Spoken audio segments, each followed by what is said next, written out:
தந்தை, மகன், தூய ஆவியினுடைய அருளும் ஆசீரும் உங்கள் ஒவ்வொருவரோடும் நிறைவாக இருப்பதாக. புதியதொரு நாள் எங்களுக்காக பிறந்திருக்கிறது. புத்தென்போடும் புத்துணர்ச்சியோடும் இன்றைய இந்த நாளுக்குள் நானும் நீங்களும் உள்நுழைப்போம். இன்றைய இந்த நாளிலே ஆண்டவராகிய கிறிஸ்து எங்களுக்கு சொல்லுகின்ற வார்த்தைகள், கோழி தன் குஞ்சுகளை தன் இறக்கைக்குள் கூட்டி சேர்ப்பது போல நானும் உன் மக்களை அரவணைத்துக் கொள்ள எத்தனையோ முறை விரும்பினேன். பாருங்கள், கோழி தன் குஞ்சுகளை இறக்கைக்குள் கூட்டி சேர்ப்பது போல.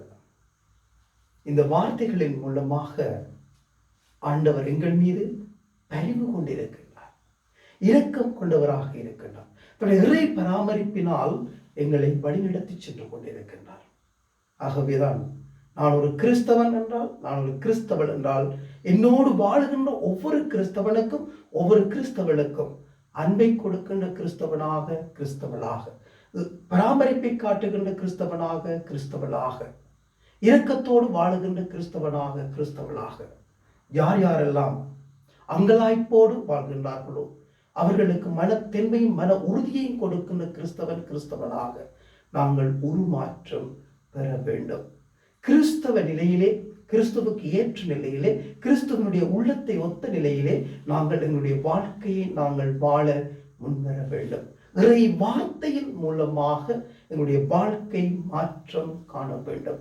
ஆகவேதான் எங்களோடு வாழுகின்ற ஒவ்வொரு உள்ளங்களும் ஆண்டவரால் கொடுக்கப்பட்ட மாபெரும் விலை மதிப்பில்லாத கொடைகள் என்பதை நாங்கள் உணர்ந்து கொள்ள வேண்டும்.